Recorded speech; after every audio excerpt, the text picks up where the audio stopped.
afin de partager, discuter, apprendre, rencontrer, s'informer et comprendre ensemble sur tous les sujets concernant l'éducation et la famille. Bienvenue ici à votre podcast Éducation Famille. À travers ces années-là, qu'est-ce qui vous a le plus marqué dans votre enseignement au niveau soit des élèves ou de vos collègues ou des parents? Y a-t-il des moments ou des situations qui vous ont le plus marqué ou que vous allez amener avec vous? L'évolution de la jeunesse d'aujourd'hui, ça, c'est vraiment ça. Les parents aussi, là, ça a évolué, on le voit, là. Il y a des caricatures qui nous le montrent très bien. Avant 2000, les parents, ils étaient en arrière de son gars, puis notre gars, ton prof, il t'a dit de faire ça, fais-le. Aujourd'hui, c'est plus, gars, mon jeune, le prof, il devrait plus t'écouter, là. Ça s'est inversé. Filme-le pendant qu'il fait ça, essaye de le filmer, là, pendant, tu sais, mais ça, c'est, à leur insu. Ils ont beaucoup de droits aujourd'hui, mais peu de devoirs. Alors, ça, je m'en rends compte. Ça a toujours été, les jeunes sont revendicateurs, c'est normal, on le souhaite. Il y a moins d'initiatives qu'avant ça, je m'en rends compte, puis c'est beaucoup plus encadré par les directions. On veut tellement pas avoir de troubles. Le problème de l'Internet, de tout ça, c'est que si ça se sait, après ça, on peut avoir mauvaise réputation. Et là, à un moment donné, l'année passée, des élèves sont arrivés, les élèves de 5e ont fait une journée où ils se sont passés le mot d'arriver en pyjama. La direction a très mal réagi par rapport à ça.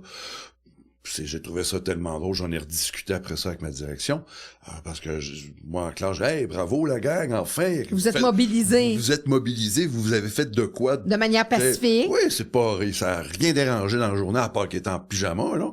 C'était juste drôle. Mais comme c'était un précédent à l'école, moi je fais ça ne respectait pas le code d'éthique. Ça respecte pas le code vestimentaire. Moi, je leur fais un beau speech de participation, c'est bien. 5 minutes après, j'ai la direction qui rentre dans ma classe, puis qui fait un speech aux élèves en voulant dire, là, c'est pas correct, complètement le contraire de ce que je venais de faire. Et je fondais dans mon banc, là, j'étais assis, les élèves me regardaient avec des grands yeux, je leur faisais signe de pas dire un mot, de laisser la direction parler, puis quand la direction est sortie, ils ont peut-être pas réalisé, mais moi, ça a explosé dans ma classe. Moi, les élèves, ils étaient bleus, là, ils étent fâchés après la direction, puis là, moi, il a fallu qu'après ça, on se calme. Ils se sentaient pas écoutés, entendus. Pas du tout. Alors, ça, je trouve ça dommage, parce que il faut pas ôter des initiatives qui sont pas méchantes, ils veulent... Non, on peut recadrer, on peut dire, regarde, on vous entend, vous avez eu des bons arguments, on vous félicite. Puis justement, si les arguments, puis ce qui amène, c'est important, en tout cas, il y a une façon de faire. Ils ont tellement peur aujourd'hui, que ce soit mon école ou les autres écoles, là, toutes les directions avec tout ce qui se filme par les téléphones et tout ça, ils ont tellement peur de se retrouver dans un scandale ou dans un élément qui est pris hors contexte des fois, puis que la réputation de l'école ou la réputation du centre de service ou autre, que là, on n'a plus le droit de rien faire. Et puis ce qui arrive aussi... On a les mains liées, puis ça, je trouve ça dommage parce qu'à un moment donné, il y a une question de bon sens. On a oublié la notion du bon sens. Oui. Ça a-tu de l'allure ce que tu fais ou ça n'a pas d'allure? Ça n'a pas d'allure, fais-le pas. Ça a de l'allure, fais-le. C'est une question de bon sens. Et je me rappelle quand je suis rentré à l'externat avec les frères, le code de vie, c'était une feuille 8,5 11. Après ça, on est tombé avec 26 pages. Là, on est revenu avec 3 grandes feuilles où est-ce qu'on revient en disant, c'est une question de bon sens. Mais cette notion-là, elle devrait être dans notre société, mais aujourd'hui, c'est plus ça.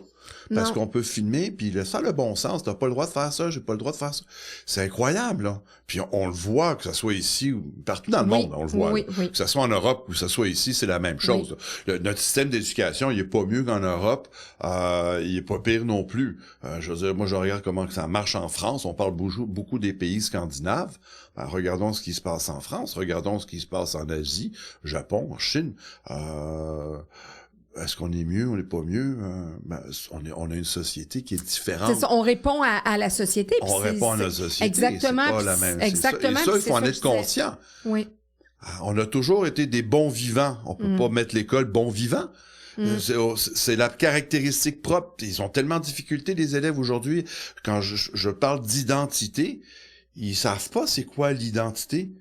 Ils ont aucune idée c'est quoi être... Que je suis né aussi, on a beaucoup d'immigrants aussi, mais je leur dis, j'ai dit, regardez, toi t'es né, tes grands-parents, tes arrière-grands-parents, c'est tout du Québec, ça vient tout né ici, ils sont nés ici.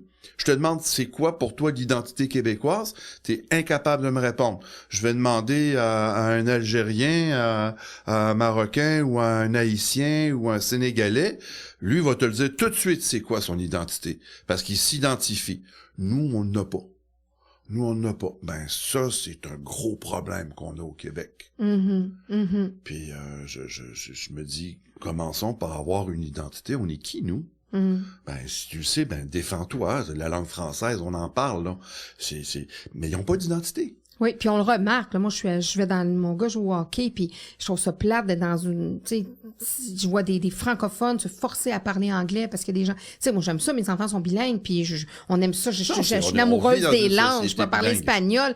Moi, je vais dans un pays, je veux apprendre. Je vais en Grèce, je vais être capable de dire bonjour, merci, comment ça va en grec, puis j'adore les langues, tout ça, mais effectivement, notre propre langue. Puis je reviens à ce que vous dites, c'est vraiment intéressant parce que justement, cette peur-là des écoles, qu'elles soient privées, publiques, au Québec, de dire, on a tellement peur d'avoir mauvaise presse. Mais pourquoi cette peur est là? C'est parce que on sait très bien que s'il y a un scandale, tout d'abord, on sait que les médias vont aller faire un tsunami. Moi, combien de fois je suis allée démystifier, expliquer des tsunamis médiatiques dans des écoles. Hein?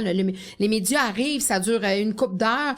Mais le tsunami, eux autres, les nouvelles, la même soirée, là, sont ailleurs. Ouais. Mais dans l'école, le tsunami dure 6 mois. Quand il y a un tsunami médiatique dans une école pour un scandale, souvent qu'on n'a pas été en profondeur du pourquoi, etc. Je me souviendrai toujours d'une école à Trois-Rivières où l'enfant avait été mis dans un coin retrait.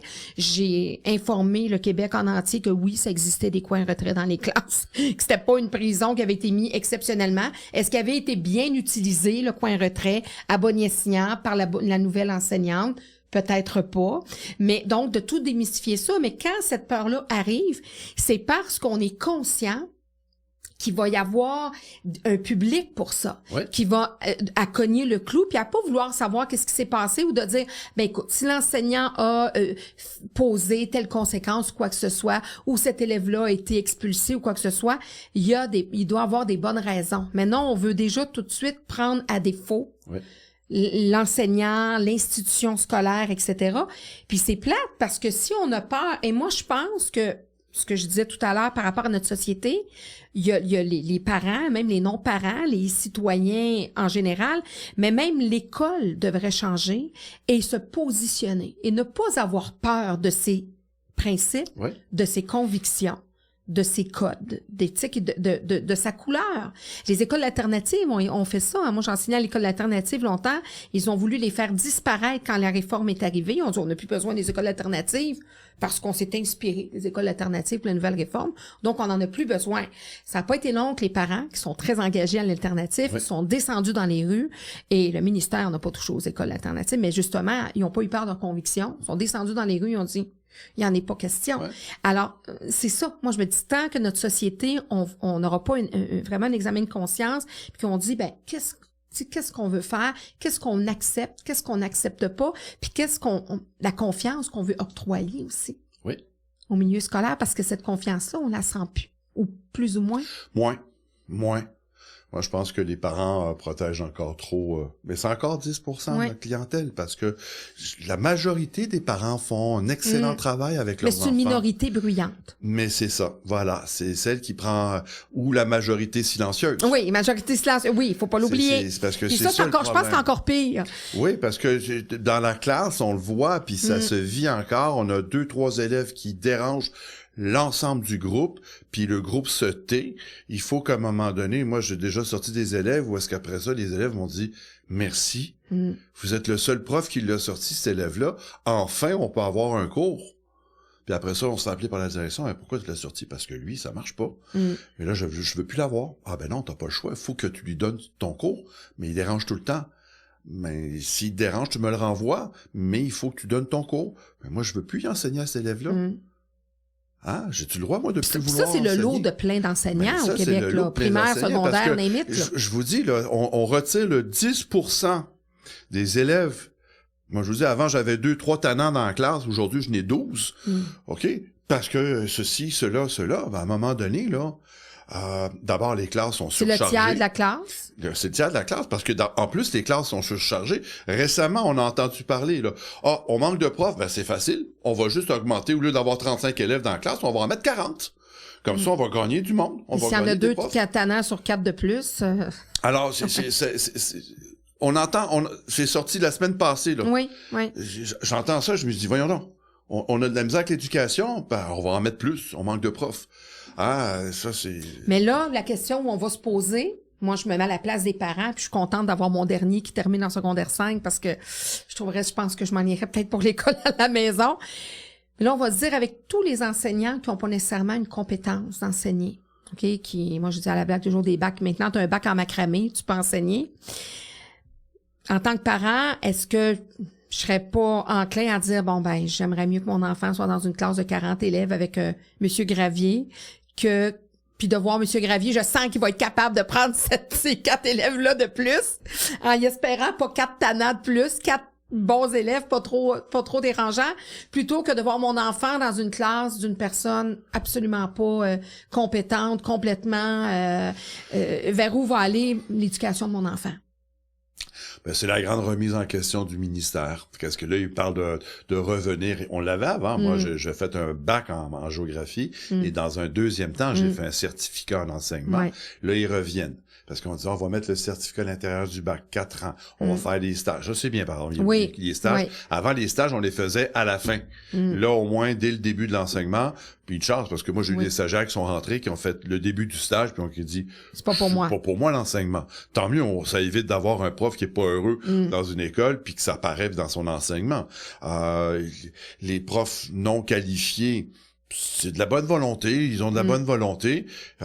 C'est sûr que la pédagogie, mais même la pédagogie qui est enseignée, moi je regarde les cours et je recule, ça n'a rien à voir sur le terrain, là. Ça n'a rien à voir avec ce qui se passe dans une classe. Là. Non. Ben beau apprendre toutes les théories de l'enseignement, Piaget et compagnie. La didactique, tout ça. Là, naturellement, les stages, c'est une chose. Comment la suppléance, moi, je suis une autodidacte et puis je suis une fille de terrain. Combien de cours à l'université où je ne me suis pas présentée parce que je faisais de la suppléance. Ben oui. Et plus appris en faisant de la suppléance. C'est toute une refonte qu'il faut faire. Je suis pas sûr que ça va changer grand-chose avec notre ministre de l'Éducation actuel. Pourquoi? Ben, d'abord, je pense que il y a des vieux sous-ministres qui sont là, qui attendent patiemment leur retraite. Puis, ces gens-là. C'est eux qui décident, hein. C'est eux qui ont tout le contrôle sur l'éducation. C'est là où est-ce qu'il faudrait... Si on veut que ça bouge, on parle au sous-ministre. On parle pas au ministre. On voit la réforme que Mme Marois a voulu amener avec ce qui se faisait dans les pays scandinaves. Ben, moi, je regarde en Finlande, pour à peu près le même nombre d'élèves, ils sont à peu près 250-300 personnes au ministère de l'Éducation. Nous, on est 3000 ou 2500. Pourquoi qu'on a 10 fois plus?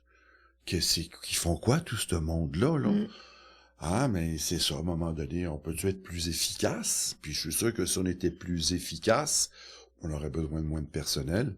Mais avec les syndicats et tout ça, j'écoutais des gens d'affaires parler, on regarde le système d'éducation, on regarde le système de santé, ben on est tous des travailleurs. Hein? Les syndicats, on est tous des travailleurs.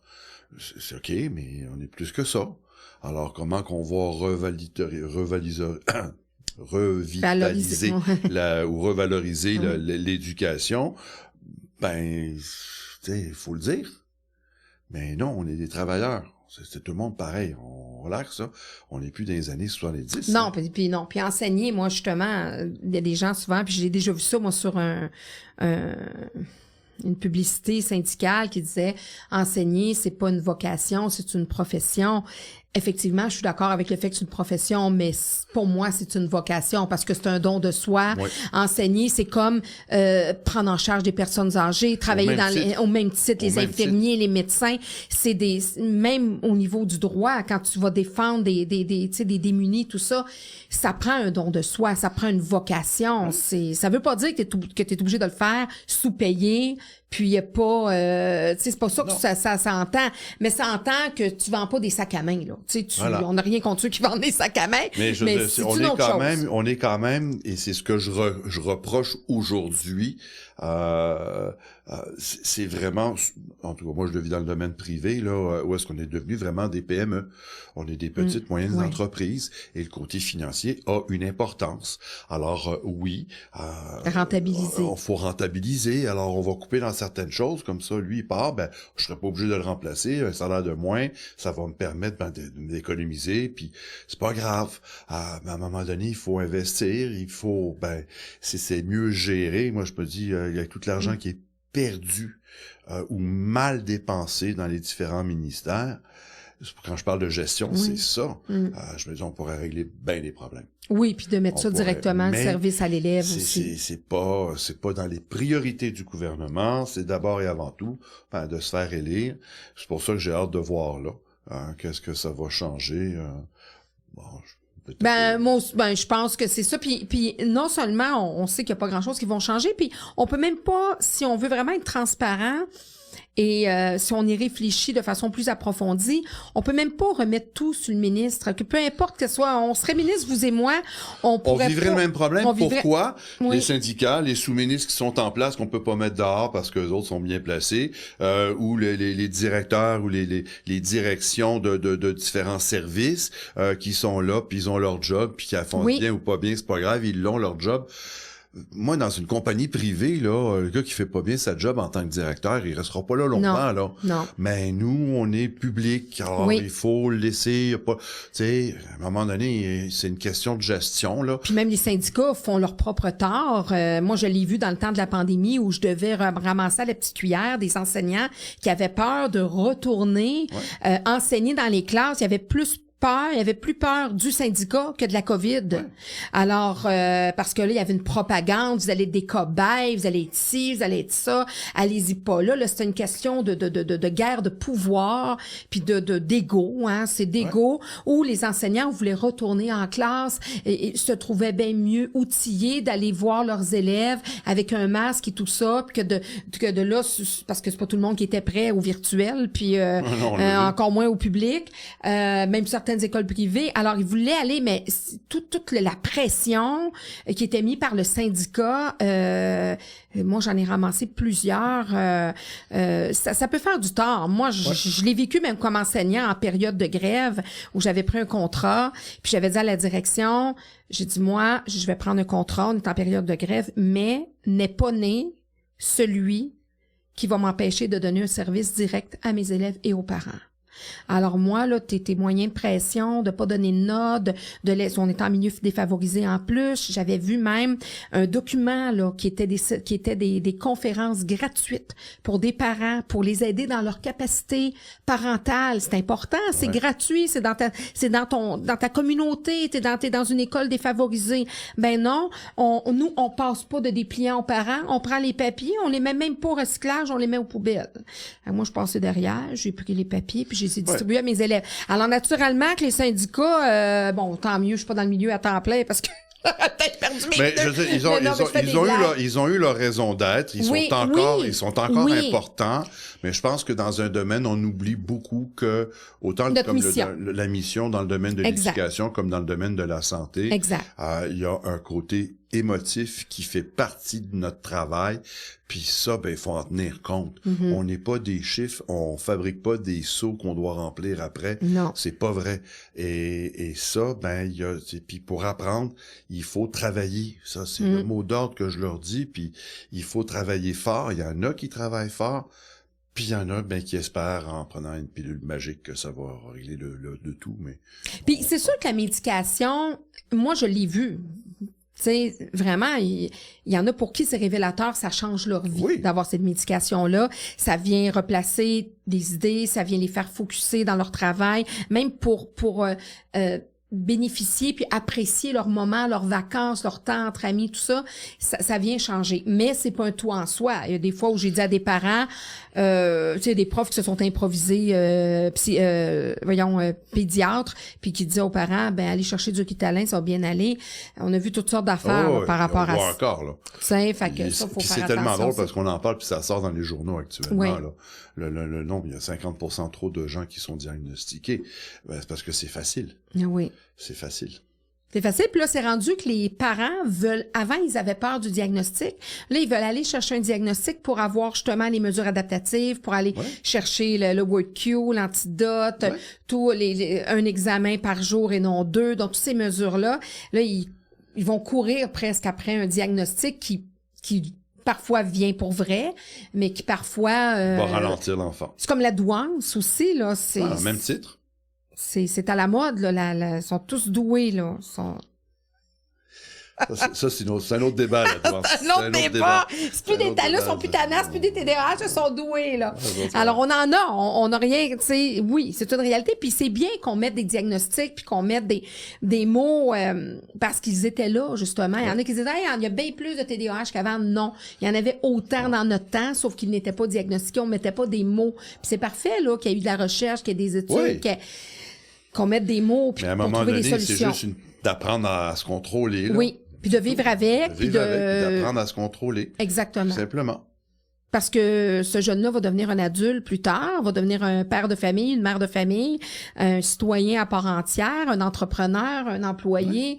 Donc, c'est ce qu'ils vont faire de ce diagnostic-là qui va faire toute la différence. Oui. Puis les adultes autour d'eux aussi, là. Okay. Oui, ça, je pense que c'est On est en train de refaire le monde, vous et moi, là, cet après-midi. Vous allez quitter en juin. Je vous disais, qu'est-ce qui vous a marqué? Qu'est-ce qui va vous manquer le plus? Les jeunes.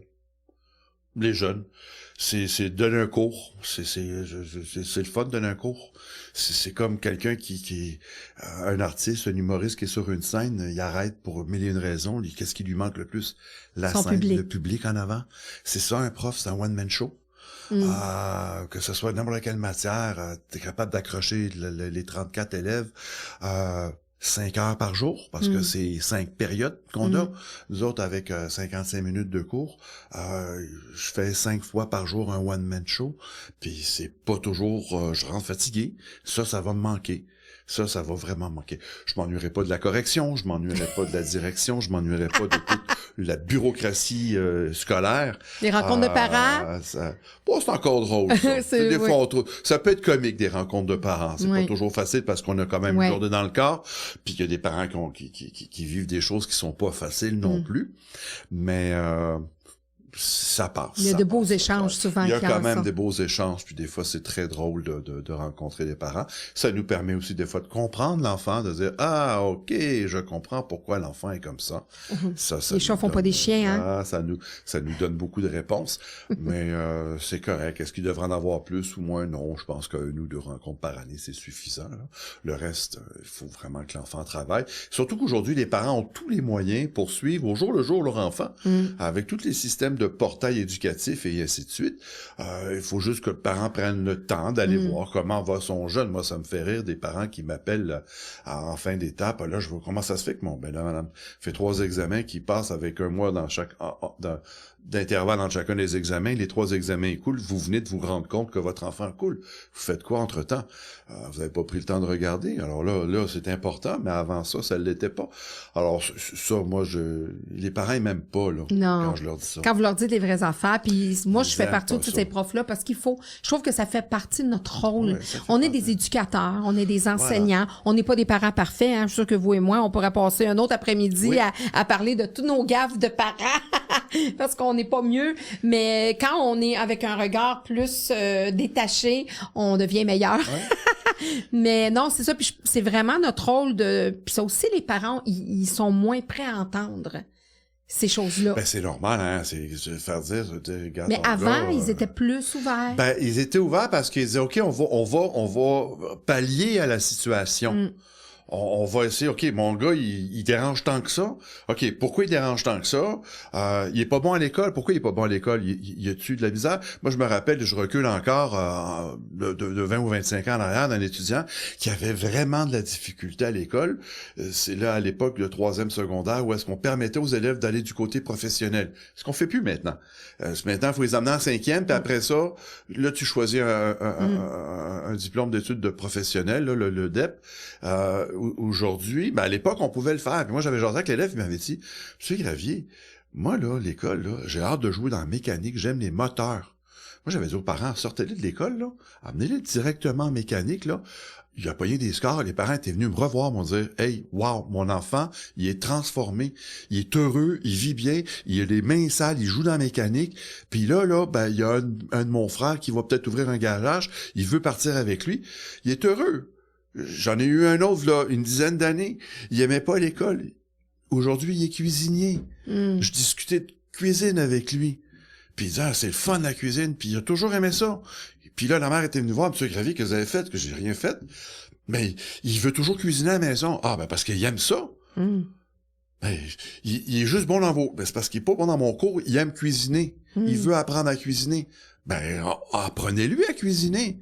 Il y en a un autre, lui, il aimait pas l'école, il lisait ouvertement, les parents voulaient rien savoir. Puis il m'avait dit, ben, j'aimerais ça que tu dises à mes parents que j'aime pas l'école. J'avais accroché les parents, je leur disais, qu'est-ce que tu veux faire? Ben, il dit, moi, j'aimerais ça travailler dans la réfrigération. Mais c'est ce qu'il fait. Et puis un frigoriste, ça gagne très bien sa vie. Ça gagne très bien sa vie, et il est heureux.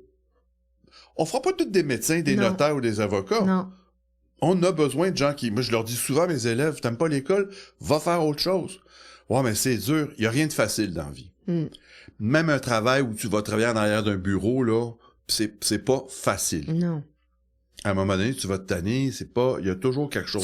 Surtout si tu fais quelque chose que t'aimes pas, puis qui t'anime pas, puis qui te passionne pas. Fais quelque chose que t'aimes. Je leur dis, moi, souvent. Je leur dis, aux jeunes, surtout aux élèves de 5e, vous avez besoin d'un travail, trouvez-vous un travail dans quelque chose qui vous passionne.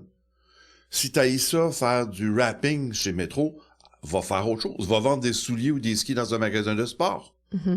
Hein? Va travailler Explore, va voir autre chose. T'aimes pas ça? Bon, mais c'est de l'argent. Ouais, puis il y a pas juste l'argent dans la vie, là. Tu vas te rendre compte que si tu fais quelque chose que t'aimes, ben, c'est pas mal plus gratifiant. Il y a aussi parfois, justement, un milieu favorisé où les parents veulent beaucoup se réaliser à travers leurs enfants. On le voit dans le sport, puis ça, mais on le voit aussi dans les écoles où pour le jeune, c'est pas un choix là pour lui là de pas réussir ou de ne pas aller justement dans une profession bien vue ou souvent on voit souvent les parents ils veulent souvent plus que leur enfant. Ça c'est un constat qu'on peut faire régulièrement, mais non, moi je pense qu'il faut croire aux jeunes, puis il faut lui montrer que il y a rien sans rien, qu'il y a beaucoup de travail à faire. Et mes meilleurs élèves, souvent, sont des gens qui font partie de l'élite sportive. Oui, donc en plus de Parce pression. Ils ont plus de pression, ils savent que moi j'ai beaucoup de skieurs et ainsi de suite. Ils tombent, ils sont pas contents de leurs résultats. Ils savent qu'il va falloir qu'ils travaillent plus fort, puis ils savent que l'école c'est pareil. J'ai pas de misère avec eux autres. Ils sont habitués de performer. Puis apprends à avoir du fun. Puis si tu as du fun dans ce que tu fais, ben ça va être plus facile. Les heures vont être plus... Tu sais, les heures que tu vas investir sont plus... Je vous parlais d'anecdotes tantôt. En avez-vous qui vous viennent en tête, des anecdotes, que ce soit avec les frères ou que vous avez vécu ou que vous racontez à vos étudiants? Moi, j'en ai eu quelques-unes. Je me demande qu'est-ce qu'il vous a raconté, là. Il dit, moi, je suis pas sûre, mais il me semble qu'il nous avait dit que des fois, il allait dans des restaurants, il voyait des élèves boire de l'alcool. Ouais, puis... ça, c'est arrivé quelques fois. Ça, on a eu à un moment donné, et je recule encore, une avocate qui était venue nous rencontrer, les enseignants, pour nous dire que prof un jour, prof toujours. on est 24 heures sur 24 en tant qu'enseignant. Donc, si je vais dans un restaurant ou dans un bar prendre un verre avec ma conjointe et que je vois des élèves mineurs, ben mon devoir est de dire au patron, ben t'as des mineurs dans ton établissement et tu leur sers de l'alcool, t'as pas le droit. Ça, c'est mon devoir. Je préfère à ce moment-là changer d'endroit. OK. Je préfère changer d'endroit parce que, bon, c'est leur responsabilité, c'est les parents. Je me suis fait offrir des verres par des élèves qui étaient mineurs. Il a fallu que je les refuse, même si c'était très gentil de leur part. Ils comprenaient pas. Il a fallu que je leur dise parce que t'as pas le droit d'être là. Puis moi, je le sais que t'as pas l'âge parce que t'es mon étudiant. Moi, tu vas falloir que tu quittes, mais il est avec d'autres qui sont plus vieux, qui sont majeurs. Vous voulez pas être un casseux de party non plus? Non plus. Alors, ben, souvent, ce que je fais, c'est que je quitte où je vais dans des endroits où je sais que je ne retrouverai pas d'élèves actuels. Parce que des anciens, j'en rencontre. Oui, des anciens, ça, c'est pas grave. Ça, c'est pas un problème. Là, vous acceptez les verres. Là, ça nous fait plaisir. Parce qu'ils viennent nous voir, puis ils sont heureux de nous voir, ils sont contents, puis ils viennent jaser avec nous autres, ils nous racontent où est-ce qu'ils sont rendus, puis... ça, c'est une de nos plus belles payes. C'est ça, oui. Ça, oui. Moi, quand je vois des élèves qui... il y a quelque temps, j'ai été accompagner mon papa à l'hôpital pour passer des examens et j'arrive au secrétariat de la radiographie à la site de la santé, je pense. Et il y a quelqu'un qui nous répond, puis l'élève, c'est un ancien élève. Sur le coup, je l'ai pas reconnu. Il dit, Monsieur Gravier, comment ça va? Comment ça discuter? Puis il m'a dit, Monsieur Gravier, je me rappelle encore que vous m'avez dit, lâche pas l'école parce que tu vas avoir de la difficulté à recommencer. Je suis parti en voyage, j'ai lâché l'école, ben j'ai de la misère à recommencer. Ben j'ai dit là, va vraiment falloir que tu arrêtes tout, puis que tu le retournes à temps plein. Puis je l'ai revu à un moment donné, il m'a dit, j'ai fait ça là. Alors je me dis bon, si j'en sauve un ou j'en sauve de temps en temps, on peut pas toutes les sauver. Non. Mais que on est capable d'arriver à quelque chose à changer. Je me rappelle d'une étudiante à un moment donné qui à l'école elle avait tendance à sacrer. Puis j'avais été la voir, j'avais dit tu sais, je me rappelle plus de son nom, puis je lui avais dit tu sais, c'est pas très joli quand ça sort de la bouche d'une fille.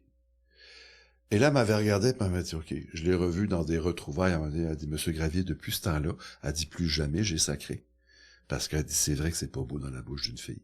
C'est pas plus beau dans la bouche d'un garçon, mais ça passe plus. Et elle a regardé. Alors, je me dis, ces petits éléments-là qu'on donne. Les traces que vous laissez, que vous semez. Qu'on laisse comme ça, c'est le fun de voir, des anecdotes avec les frères. Les frères nous laissaient faire vraiment, je me rappelle, des activités où est-ce qu'on faisait à l'époque, à la fête des feuilles à l'école, où est-ce que les élèves... c'est pas d'hier, la fête des feuilles. Non, ça... C'est une tradition. Mais la fête des feuilles, en réalité, son origine, c'était l'anniversaire du frère fondateur, Frère Maillot. Ça tombait au mois de fin septembre, début octobre, donc c'était où est-ce que les feuilles tombaient, puis c'était pour son anniversaire qu'on faisait la fête. On cotisait, tout le monde, et on achetait un cadeau au frère directeur. C'était ça initialement, et c'est devenu, la fête des feuilles, où est-ce qu'il y avait différentes compétitions. Je me rappelle, on a fait un parcours. Les élèves, il y avait un espèce de tas de boue, où est-ce que les élèves devaient comme ramper là-dedans, puis ils ressortaient de là complètement, là. On est obligé d'arrêter parce que les parents se disaient, ben là, ça pue d'allure, on peut capable de laver le linge, il y a trop de boue dessus. Quand on avait des hausses, on les arrosait. C'est des affaires comme ça qu'on peut plus faire aujourd'hui. Non, mais ça serait tellement drôle. Mais on avait du fun, les frères riaient, il y avait du fun à faire ça. Alors, on avait... Il y avait des choses qu'il y avait à l'époque qu'on a pu. On avait une cabane à sucre sur le terrain de l'école où est-ce que les réunions, je me souviens dans la période de Pâques, les frères partaient en retraite. Donc, on faisait... Nous, c'était des journées pédagogiques, donc on les travaillait à la maison parce que l'école était fermée. Les frères habitaient à l'école. Donc, l'école était fermée parce qu'ils partaient en retraite. Et la veille, on allait toujours à la cabane à sucre des frères. Et c'était la vieille cabane à sucre d'antan, là, avec le poêle à bois et tout ça. Et les réunions se faisaient là. Alors, mais on était beaucoup moins. Ça crée un sentiment d'appartenance. D'appartenance incroyable. Alors, c'était notre école. Moi, qu'on me dit, c'est pas ton école, je m'excuse, c'est mon école. Ça fait 36 ans que je suis là-dedans. Ça fait 36 ans que je l'ai vu grandir. J'ai travaillé pour la faire grandir. C'est mon école, oui. J'ai une partie de moi qui m'appartient à quelque part. Qui va rester. Et qui va rester. Puis, il ne pas dire, c'est l'école. Non, c'est mon école. Je la partage avec tout le monde. J'en suis pas propriétaire, mais j'y ai fait ma vie. à l'intérieur, puis ça, je pense que c'est important. Et ça, aujourd'hui, ben, ils veulent plus qu'on s'attache. Ben, comment vous voulez qu'on développe un sentiment d'appartenance avec les élèves si on s'attache pas? Les élèves sont attachés. Les élèves, quand ils ont fini, ils s'ennuient. C'est leur école. Je m'ennuie. C'est tatoué pour eux autres. Il y en a qui reviennent. Moi, mon fils, déjà, est en train de préparer son deuil parce que il y a un énorme sentiment d'appartenance à son école, puis ça va être un gros... Autant qu'il est content, mais ça va être un énorme deuil. C'est sûr. Puis on le voit, nous autres, en tant que profs. Puis c'est nous autres qui sont directement sur le plancher avec les élèves. C'est pas la direction. La direction devrait être obligée à tous les 3 ans de retourner dans une classe, voir comment ça marche une classe. Elle est rendue où la classe? Quand ils nous disent, vous allez faire ça, ça, ça. Là, c'est quoi les enjeux là, avec la nouvelle génération? Ça fait combien de temps que t'as pas été dans une classe, là? Si tu retournes dans une classe, ce que tu viens de me dire là, tu te rendrais compte que ça marche vraiment pas. Ben, moi, c'est arrivé où est-ce qu'on m'a dit, tu devrais utiliser tel modèle, tel modèle. Je disais, est-ce que tu connais bien ce modèle-là? C'était un modèle d'éducation que je me rappelle avant 2000, mais c'était un modèle qui était applicable pour des classes de 15 à 20 étudiants au primaire. Ils voulaient qu'on utilise ça dans des classes de 34-35 élèves au secondaire. C'était impossible. Mais là, il faudrait que tu l'appliques. Ça marche pas. Et ça, je pense qu'ils ont une perte de réalité. Eux autres, ils vont me dire, mais vous savez pas tout ce qu'on reçoit par les parents, des ceci, les cela. C'est sûr que ça doit pas être facile pour la direction, ça c'est sûr, certain. Mais derrière ça, non, puis le premier client, c'est qui? C'est l'élève. Moi, souvent, je me remets, moi, je dis, OK, c'est des affaires d'adultes, on s'entend pas sur la même chose, mais là, notre client, c'est le jeune, c'est l'élève. C'est ça, sa réalité. Alors, peu importe les réformes, peu importe les ministres qui se promènent, peu importe les syndicats, peu importe, qu'est-ce qu'on peut faire pour ce jeune-là? Parce que lui, il continue, là, il évolue, là. Il apprend, puis on peut pas le mettre sur pause pendant 3 ans, le temps qu'on règle de telle chose. On aurait pu, moi, je pense qu'on aurait pu faire une pause, ça aurait été faisable, je pense, on fasse une pause d'1 an au niveau après la pandémie, pour faire une mise à niveau. Oui, je suis bien d'accord avec vous. On reste à la même année, mettons. On reste à la même année. Oui. Autant, t'as ceux qui poussent en arrière, mais c'est pas grave, où tu ouvres une année particulière. C'est particulier, la pandémie. Oui. On n'a jamais vécu ça. En tout cas, notre génération. On aurait pu dire, OK, on prend une année, entre guillemets, qu'on met entre le secondaire et le cégep, admettons, pour les élèves. Ou entre le primaire et le secondaire. Ou entre le primaire et le secondaire pour faire des mises à niveau. Exact. Parce que dans le temps de nos grands-parents, il y avait une 7e année, là, par exemple, au primaire. Ouais. Alors, ça a été changé, mais entièrement d'accord avec vous. Moi, je le disais, même pendant la pandémie, qu'il y a des élèves qui vont en avoir pour 3 à 4 ans sans remettre. Ah oui. Puis on le voit, là, c'est assez flagrant, là. Puis là, en plus, c'est qu'on a le ministère qui là dit, là, on veut pas trop de redoublement, on veut pas faire attention aux notes, faites attention à ci, faites attention à ça. Avant, ils avaient le droit de redoubler les élèves, là, on n'a plus le droit. Pourquoi? Parce que c'est une question de statistique. Quand je me dis que c'est les chiffres qui contrôlent l'éducation de notre société, ça marche pas. Puis je me dis, à l'époque, puis j'en ai connu des élèves où est-ce qu'on a suggéré en comité d'enseignants, cet élève-là, idéalement, ferait qu'elle recommence son année. Mais ces élèves-là, ils nous disaient merci après. Ben oui. Oui, parce que c'est pas l'échec de toute une vie de reprendre une année. J'ai récupéré tout ce que j'ai manqué, que j'étais pas capable. Maintenant, je reviens plus fort que je l'étais. Ouais, mais socialement, il a perdu 1 an. On en parle l'estime de soi, mais on veut pas qu'il perde. Moi, je leur dis toujours, l'estime de soi, là. Mais pourtant, au cégep, on se rend compte qu'au cégep, ils sont pas pressés de finir. Ça vient de sortir encore d'un journaux, ils sont pas pressés de finir. Ça me prend 3 ans, ça me prendra 3 ans, ça me prend 4 ans. Pourquoi qu'on le fait pas au secondaire? Ou au primaire. Ou au primaire? Donne-y 1 an, pas 3-4 fois. Non. 1 an. Juste pour qu'il reprenne ce qu'il a manqué, il va être gagnant, cet enfant-là. Oui, ça fait vraiment une différence. Moi, il y a quelques élèves, que j'ai fait reprendre la 4e année, puis j'insistais aux parents, puis ça a vraiment été très révélateur. Puis l'enfant se refait des nouveaux amis, l'enfant finit par vivre des réussites. C'est là que son estime de soi va prendre du galon, là. Oui. Alors, mais c'est toujours une question financière. Alors, Avec l'élève, tu sais, c'est le premier client qui devrait être du système en général, des milieux, des enseignants, des acteurs en éducation, mais c'est pas à celui-là qu'on pense toujours à premier. Non, effectivement.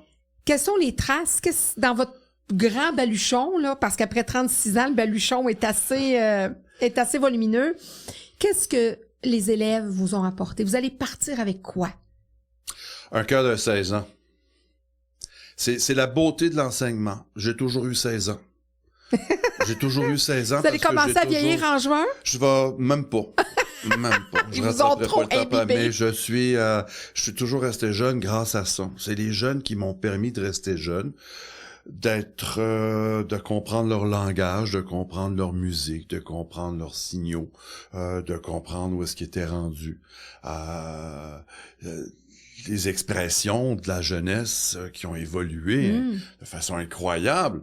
En 36 ans, ça a changé. LOL, chill. On les a toutes vues, là. Vous êtes meilleurs que moi. Et ça, ben, ça nous garde jeunes. Ça t'oblige à rester jeune. Puis pour ça, c'est un des plus beaux métiers que j'ai trouvé, que j'en ai fait des jobs, je travaillais dans le domaine de la santé. C'est beau, c'est gratifiant, mais tu travailles toujours avec des malades. Ça, c'est plus dur. L'éducation, ben tu travailles toujours avec la jeunesse, tu travailles toujours avec des jeunes, tu leur apprends des affaires, ils t'apprennent des affaires, ils sont surpris quand tu leur dis des choses. Ah ouais, ben oui, c'est ça arrive comme ça. Ils posent des questions, des fois tu dis, tu te rends-tu compte la question que tu viens de poser, ça a-tu de l'allure? Moi non, ça n'a pas d'allure. Hein. Ben voilà, réfléchis.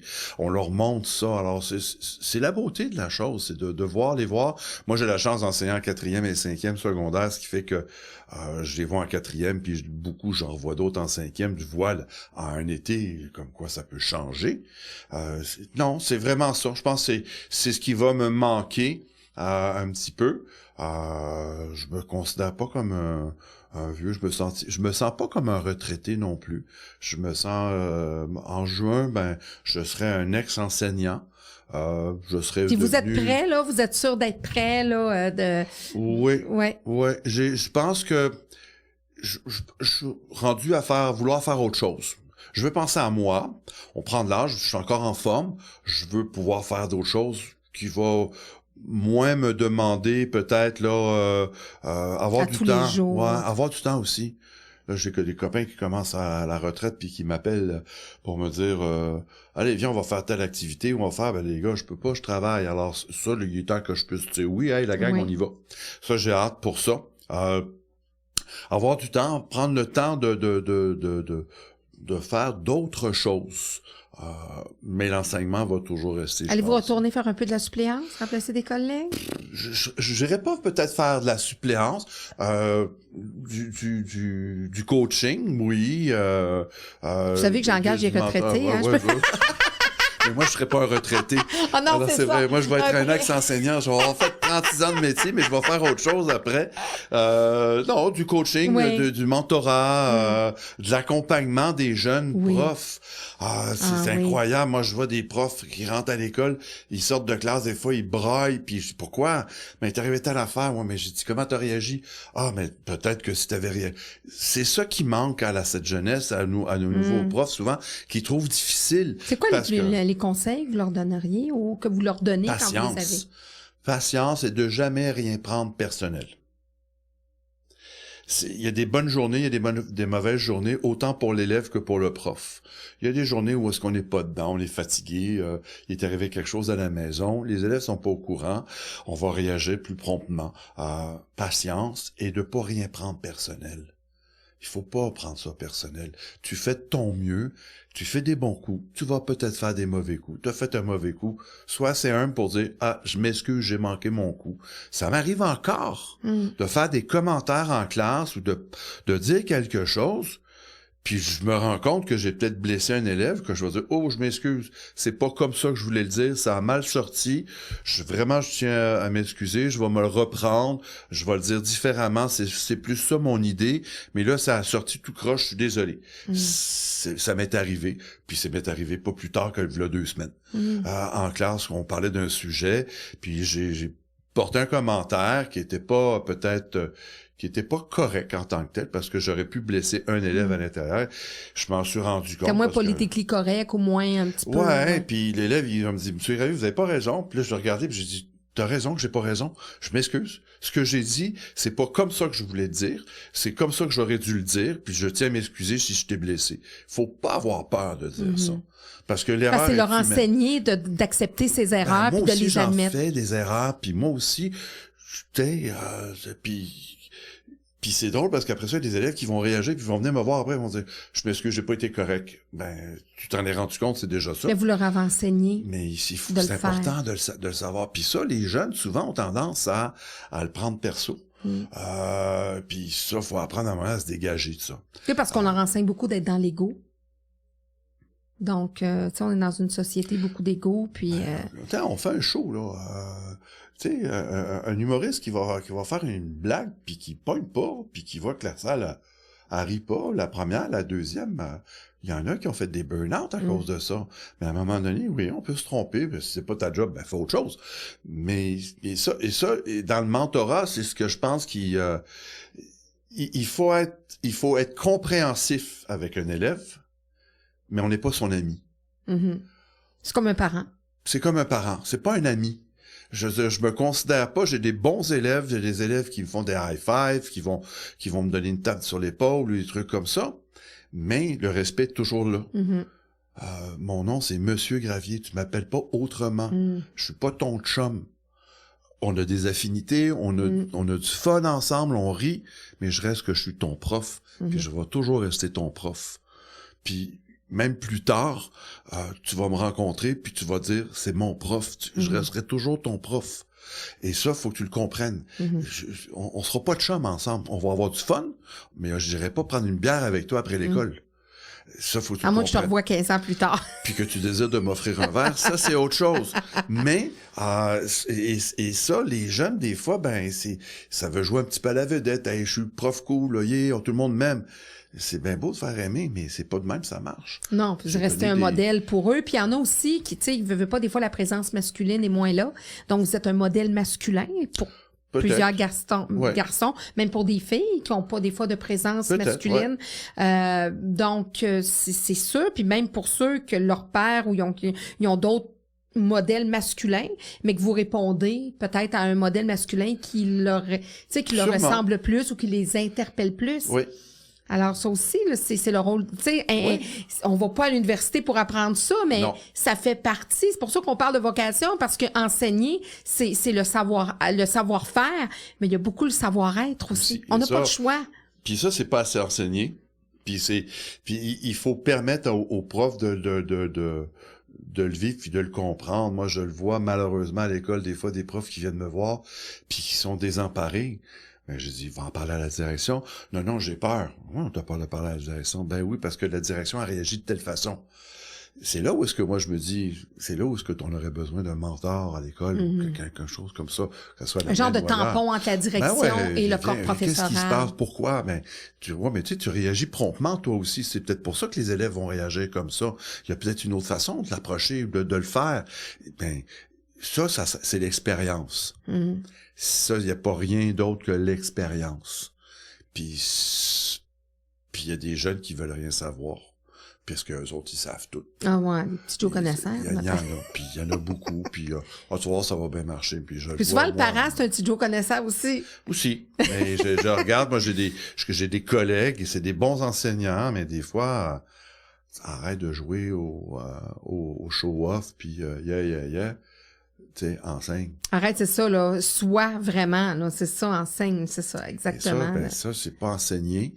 Pourquoi? Parce que c'est difficile à enseigner. Il faut le comprendre. C'est comme je dis souvent à des jeunes, tu peux pas comprendre c'est quoi une peine d'amour tant et aussi longtemps que tu n'as pas vécu une peine d'amour. Tu peux pas comprendre tout le désespoir que l'enfant peut avoir à ce moment-là. Mais j'ai dit, c'est ça. J'ai dit, tu sais, quand toi, tu pognes une crevaison en auto, là, ben, c'est aussi tragique que l'enfant qui pogne un flat avec son bicycle. Ça t'écœure, t'aimes pas ça, t'es pris, ben, l'enfant, lui, c'est catastrophique parce que, en plus, lui, il sait même pas comment réparer ça. Non. Il l'a pas appris. Toi, tu vas changer ton pneu, puis tu vas en mettre un autre, tu vas aller au garage, tu vas le faire réparer. Mais l'enfant, il est désemparé. La première chose que tu dois faire, c'est d'abord et avant tout de le consoler. Et ensuite, tu peux lui expliquer. Je me rappelle ma fille, à un moment donné, qui me dit, qui revient à la maison en désespoir, elle pleure. Je dis, qu'est-ce qui se passe? Ben, elle dit, j'ai oublié mon sac d'école avec mon ordinateur dans le métro. Une chance, un de ses amis qui descendait une station plus loin l'a vu, l'a ramassé. Mais elle est arrivée à... La première chose que j'ai fait, j'ai pris dans mes bras, puis j'ai dit, vas-y, braille, là, ça fait du bien, là. Vide toute la plainte que t'as. Après ça, on va appeler au métro, voir s'ils ont trouvé un sac. On va faire les démarches pour voir si on est capable. Puis si vraiment on le retrouve pas, ben écoute, on ira te chercher un autre ordinateur, puis tu recommenceras les travaux que tu avais faits, parce qu'à l'époque, on n'avait pas encore le cloud, là. Puis voilà, c'est tout. Puis en fin de compte, une demi-heure après, son copain l'a appelé, il a dit, écoute, j'ai ton sac. Ça a été, mais c'est d'abord et avant tout ça qu'il faut comprendre. Puis ça fait partie de l'éducation, ça fait partie de l'enseignement. Puis quand j'explique aux élèves ces éléments-là, c'est là où est-ce que je me rends compte qu'ils écoutent beaucoup plus, puis qu'ils sont là, ah ouais, faut comprendre les choses. Oui, puis eux aussi veulent être compris parce que des fois, on les écoute pas. La vie va tellement vite que on prend pas le temps de les écouter pour les bonnes choses. Puis des fois, ben ça se noie dans un verre d'eau, puis là, il faut leur faire réaliser, gars, t'as pied. Arrête de paniquer, t'as pied. Fais juste te lever, puis tu vas avoir la tête au-dessus de l'eau. T'es pas en train de te noyer. T'sais, ça a l'air bien gros, mais fais juste te redresser. Les sentez-vous plus fragiles, la nouvelle génération là, qui est là? Moi, je pense que oui, même s'ils l'admettront pas. Même si on veut pas le voir, moi je pense que ils sont plus fragiles émotivement que je l'ai dit, la maturité a été repoussée. Avant, à 16 ans, un enfant était mature. Aujourd'hui, il est pas mature à 16 ans. Rare, il y en a. Je dis pas qu'ils sont tous comme ça. Plus quand ils arrivent à l'université ou à 18-20 ans. Mais ils vont comprendre plus tard. Mais ils commencent à être matures quand ils arrivent au cégep parce que là, ils se rendent compte qu'il y a des responsabilités. Puis j'ai des copains qui enseignent au cégep, puis tu dis, écoute, il y a des parents qui m'appellent, mais je dis, monsieur, votre garçon, il a 19 ans, là. C'est à lui de régler ses problèmes, j'ai pas rien à faire avec vous, là. Ouais, mais là, il coule. Ben, dites-lui d'étudier, monsieur. Ouais, mais vous devez faire... Non, c'est pas à moi de faire quelque chose, c'est à lui de se prendre en main. Quand on est rendu que des parents appellent au cégep, quand les enfants ont 18-19 ans, il y a quelque chose qui marche pas, là. Non. Alors, moi, c'est ça que je peux dire. Oui, ils sont plus fragiles. Ils pensent que non, ils pensent qu'ils sont capables, mais ils sont amenés à ça dès qu'ils ont des difficultés. Ils ont beaucoup j'ai une étudiante l'année passée qui avait pas compris une question à développement dans un examen d'histoire, qui est venue me voir après ça, puis quand j'ai fait la correction, qu'elle a vu son résultat, elle avait eu affaire comme 3 sur 10, elle avait vraiment passé à côté. Mais là, j'avais étudié, j'ai pas compris votre question. Pouvez-vous faire... Non, j'ai dit non. La prochaine fois, quand tu vas lire ma question, tu vas t'arranger pour la comprendre. J'ai dit là, elle a braillé. Aujourd'hui, j'y enseigne en 5e secondaire, puis elle dit, Monsieur Gravier, ça va toujours rester dans ma tête. Comme quoi que, là, je les lis bien mes questions. T'en fais plus d'erreurs. Elle dit, j'en fais plus jamais. Non, parce que c'est comme ça qu'ils apprennent. Parce que de toujours vouloir c'est pas la fin du monde, là. Je dis, c'est la première étape. Ça vaut 20%. Ça vaut 20% de 20%. Écoute, en fin de l'année, là, ça vaut même pas pour 3% ou 4% de ta note. Tu vois, c'est pas grave.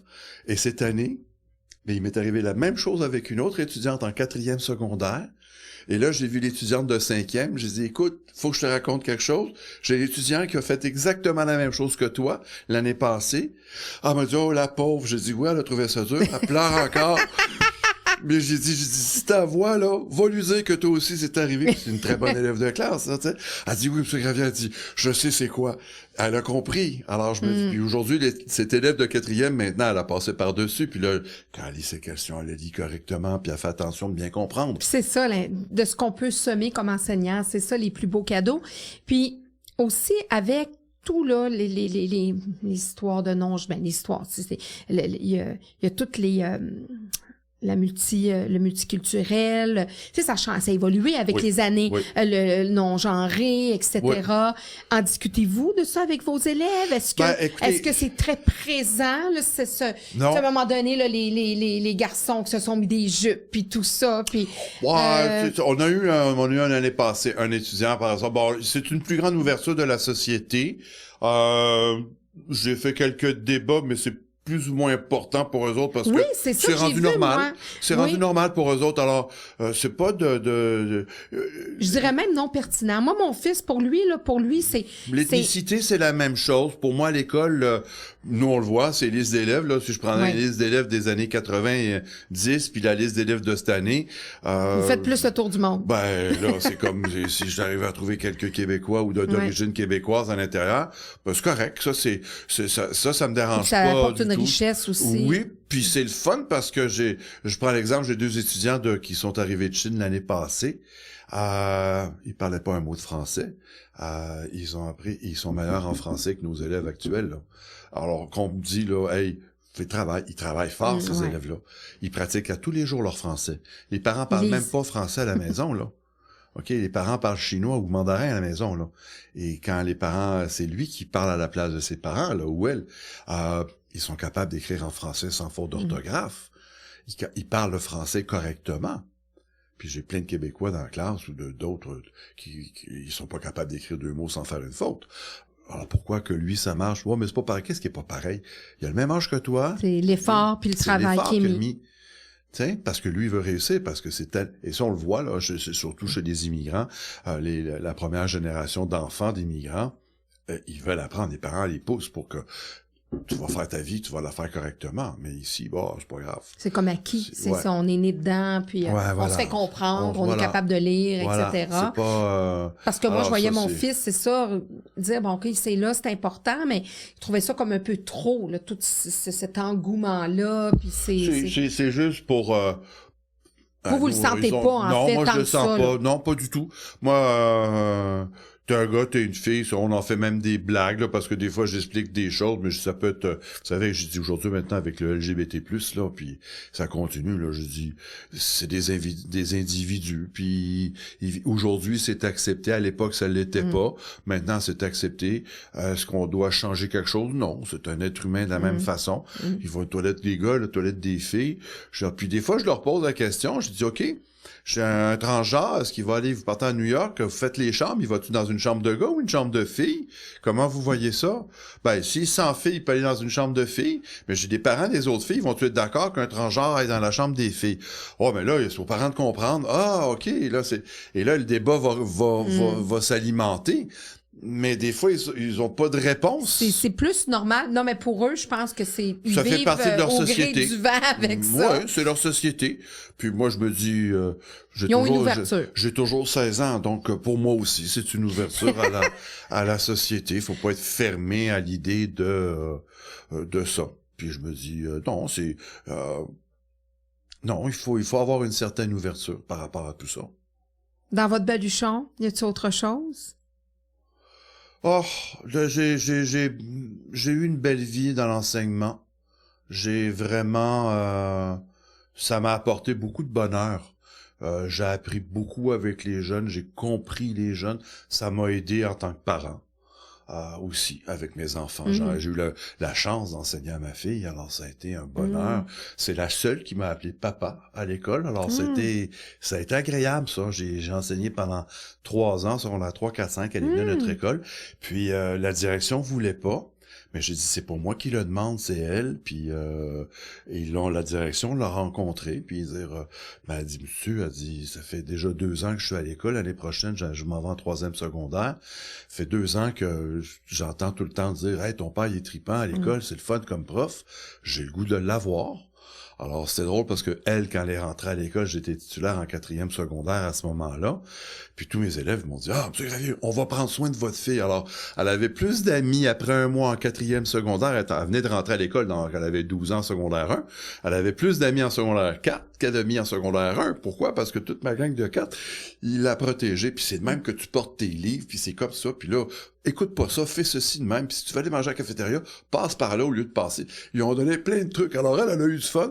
Puis elle entendait des histoires de son papa qui racontait en classe. Donc la direction elle a dit OK. Alors j'ai enseigné en secondaire 3, 4 et 5. J'avais la chance d'avoir une étudiante, une enfant qui était bonne à l'école. Elle a été exemptée en secondaire 1, en secondaire 2. Donc il y avait pas de passe droite, à part quand elle venait me voir, quand elle me disait, ben papa, là, t'as donné un examen en gang en secondaire 5, là, mais là, on n'est pas prêt, on a telle affaire, tu peux-tu changer la date? Alors là, des fois, je regardais, bon, des fois, c'était difficile parce que bon, il y avait une fin d'étape qui arrivait. Mais quand je pouvais le faire, alors je rentrais en classe, en tout cas, vous êtes chanceux, vous autres, d'avoir ma fille. L'examen, c'est telle date, je change. Ah, merci. Alors, ça a été plus drôle que d'autres choses. Vous avez fait un petit peu de... Mais c'est ça. Puis ça, c'est comme... Moi, je me souviens aussi avoir enseigné avec ma petite qui me suivait à 2-3 ans. Puis c'est ça. C'est nos petits bonheurs de parcours. Ouais. On travaille avec des humains. Donc, ça peut nous apporter un petit plus dans notre cheminement d'humain. Donc, vous avez semé plein de choses. S'il y a des choses que vous voulez qui restent suite à votre long passage... Autant pour vos collègues que pour les élèves dans l'école votre école. Ouais, mon école. Ben, moi, je me dis, d'abord, que les profs se tiennent debout, dans le sens de pas se faire imposer des choses qui ont pas d'allure ou qui sont plus ou moins fonctionnelles dans des classes de 34 ou 35 élèves. Ça, je pense, c'est important de garder la joie de l'enseignement, puis surtout de le transmettre aux jeunes. C'est pas facile comme métier parce que justement, on travaille toujours avec des humains, puis des humains en apprentissage. Donc, ils grandissent. C'est pas la même chose que de travailler avec un adulte qui, à un moment donné, va avoir des réactions, puis tu dis, écoute, es-tu un enfant ou un adulte? Un enfant reste un enfant, un jeune, je peux comprendre qu'il ait ces réactions-là parce qu'il a pas compris ou il n'a pas vécu encore ces choses-là. C'est là où est-ce que je parle d'être patient. Donne-toi la chance. T'arriveras pas du jour au lendemain en changeant tout. Là. La société, beau en parler, on la changera pas du jour au lendemain. D'abord, c'est une question de volonté. Puis, est-ce que les gens sont prêts à faire ce sacrifice? Ça se change un humain à la fois ou... Et oui, puis je leur dis souvent à mes jeunes, je leur dis, vous savez, sur la planète Terre, on n'est pas loin de 8 milliards d'habitants. Ben, il y a 8 milliards de façons de penser. Puis ça, c'est vraiment ce que j'essaie de leur faire comprendre. Toi, tu penses ça, mais ça veut pas dire que ton voisin il pense la même chose que toi. Puis il faut que tu acceptes qu'il pense pas la même chose que toi. J'ai dit, tu vois, malheureusement, là, ceux qui acceptent pas, ben il y a des guerres actuellement dans le monde à cause de ça.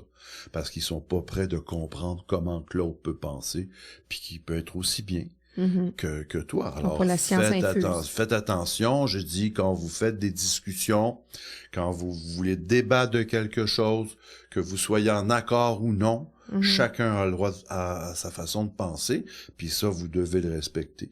Moi, ça, je pense que c'est le plus grand cadeau que je peux donner à mes jeunes, c'est ça. De dire, réfléchis avant de parler, puis accepte. T'as le droit d'être en désaccord. T'es pas en accord, va-t'en. T'es pas obligé. De subir. Mon père me dit toujours, je fuis les gens qui n'ont pas de sourire. Alors, quand il va s'entraîner, c'est drôle, il rentre dans la place, puis tout le monde a le sourire. Parce qu'il leur dit, moi, je ne suis pas là, je fuis les gens qui ne sourient pas. Puis il a raison. Il a raison. Donc, on s'entoure de gens qui sont positifs, les gens qui sont négatifs. Moi, j'ai pas d'amis qui sont négatifs. J'ai eu des gens qui sont venus s'accrocher à moi, qui sont venus près de moi, puis que je me suis rendu compte que ça me tirait de l'énergie de façon négative. Je me suis tout simplement, parti. Non, j'en veux pas des gens comme ça. T'es bien gentil, mais moi, ça me convient pas. Puis je pense que c'est important de s'entourer de gens qui nous plaisent, qui nous font rire, qui nous permettent d'être positifs, de profiter de la vie. Et d'avoir confiance en soi, moi je Puis un prof qu'on voit durant toute une journée, je veux dire des enseignants qu'on voit régulièrement, plus souvent parfois que nos parents, c'est important que ces profs-là aient le sourire, soient dynamiques, Puis, même si c'est des humains qui ont le droit à leur mauvais jour aussi. Là. Moi je leur dis, je me gêne pas, je suis fatigué aujourd'hui, alors on va y aller plus mollo. Je leur dis, mais je leur dis souvent aux élèves, surtout en 5e secondaire, là, ils font leur choix pour leur cégep, puis je leur dis, vous savez, la personne la plus importante sur la Terre, c'est vous. C'est pas les autres. Il y a juste toi qui peux décider si tu veux être content ou pas. C'est juste toi qui vas décider si tu veux être heureux ou non. Il y a une situation qui arrive, tu as 2 façons de la prendre. C'est dramatique ou tu dis, bon, là c'est arrivé, je peux plus rien faire, on va essayer de réparer la bébelle ou on va le faire autrement. Mais la seule personne en qui tu peux avoir confiance et en qui tu dois croire, c'est toi. C'est d'abord toi, c'est pas tes parents. Ton père, il veut que tu ailles en médecine, t'haïs ça, t'as peur du sang. Moi, c'est ça que je veux faire. Vas-y. Crois en toi, puis t'es toi la personne la plus importante. Le bonheur, c'est toi qui vas le fabriquer. Tes amours, c'est toi qui vas le fabriquer. C'est toi comment tu vas prendre les choses. Ton verre est à moitié plein ou à moitié vide. C'est toi qui décides. Et ça, vous devez le comprendre. Si l'élève comprend ça, il va être correct dans sa vie. Vous savez, il y a plein de choses qu'on peut lire. À un moment donné, il y avait l'animatrice en pastoral. Maintenant, il y en a plus parce que on est rendu laïque, mais il y avait les 4 accords Toltec, tu sais, ne juge pas les autres, ne fais pas de médisance, aie confiance en toi, puis ne prends rien de personnel, mais c'est d'abord et avant tout, fais-toi confiance. Essaye. Tu te plantes, c'est pas grave, tu te relèves, tu recommences. Comme ça qu'on grandit. C'est pas, tu sais, tant qu'il n'y a pas de mort d'homme, là, c'est comme ça que t'apprends. Puis je me dis, faites-vous confiance, puis c'est toi qui vas fabriquer ta vie. C'est pas les autres. C'est pas les autres. C'est pas à cause de lui ou à cause de elle. C'est toi qui vas faire ta vie. Et ça, si les élèves peuvent comprendre ça, merveilleux. Ils vont pouvoir faire une belle vie. Donc, vous dépassez vos enseignements, puis comme je disais, moi, ça paraît, là, en tant que maman, là, justement, de mon garçon. Écoutez, moi, je vous remercie, Monsieur Gravier, de cette belle entrevue, et je sais pas si vous avez été visionné un petit peu, mais moi, je remets toujours un diplôme à mes invités, parce que je suis un prof, comme vous, hein. Et moi, tous mes invités repartent avec un diplôme personnalisé. Merci. Alors, vous aurez votre diplôme. Donc, certificat d'engagement décerné à Thierry Gravier. Pour toutes ces années d'engagement et d'enseignement, pour ses implications constantes à vouloir participer à l'évolution du milieu qu'il a choisi et qui l'a choisi, pour tous les nouveaux collègues qu'il a certainement su accueillir et accompagner à travers les années, pour ses enseignements animés, lors desquels il a su transférer avec son dynamisme les apprentissages prévus, pour l'adaptation dont il a dû faire preuve tout au long de la transformation du milieu au sein duquel il a enseigné, pour tous les élèves qu'il n'aura pas laissés indifférents et pour lesquels il a laissé des traces humaines importantes, pour son amour inconditionnel de la langue française et pour la sensibilisation à l'importance de celle-ci qu'il se fait un devoir de transmettre, pour les voyages à travers le temps et l'imaginaire qu'il fait vivre à ses élèves afin de leur transmettre ses connaissances, pour toutes ces fois lors desquelles il a initié avec ses élèves des discussions sur des enjeux importants dans notre société, pour ses anecdotes et ses blagues accrocheuses qui font en sorte que ses élèves ont envie d'en apprendre toujours plus, pour avoir été un adulte significatif, un phare auprès de nombreux adolescents qui, grâce à lui, ont découvert différents intérêts, pour tout ce qu'il continuera d'accomplir puisqu'un prof à la retraite continue toujours de laisser des traces humaines et éducatives. Merci, Monsieur Gravier. Merci beaucoup. Dis donc, tout un diplôme, ça. C'est tout un diplôme que vous pourrez rajouter. C'est votre parcours. Puis, à titre plus personnel, je vous remercie grandement encore. Puis c'est pour ça que je voulais vous recevoir parce que vous, naturellement, on a été très choyés à cette école-là, mais vous faites partie des enseignants qui ont été très significatifs pour mon fils et donc, au nom de tous ces parents-là, des jeunes que vous avez vus passer dans vos classes. Et oui, vous êtes un modèle masculin significatif et un beau modèle à imiter ou duquel nos jeunes peuvent s'inspirer. Et puis, moi, je confirme que vous avez la vocation. Je sais parce que c'est quelque chose qu'on partage. Oui. Et puis, je vous souhaite, pas une retraite parce que vous ne serez pas à la retraite, je vous souhaite une merveilleuse fin d'adolescence puisque vous avez 16 ans. Oui. Alors, vous en allez vers l'âge adulte. Oui, tranquillement. Alors, je vous souhaite une vie de jeune adulte vraiment bien remplie, de santé avant tout, et de réalisations qui vont vous permettre d'être aussi passionné. Merci beaucoup. Merci. C'est très gentil, très apprécié.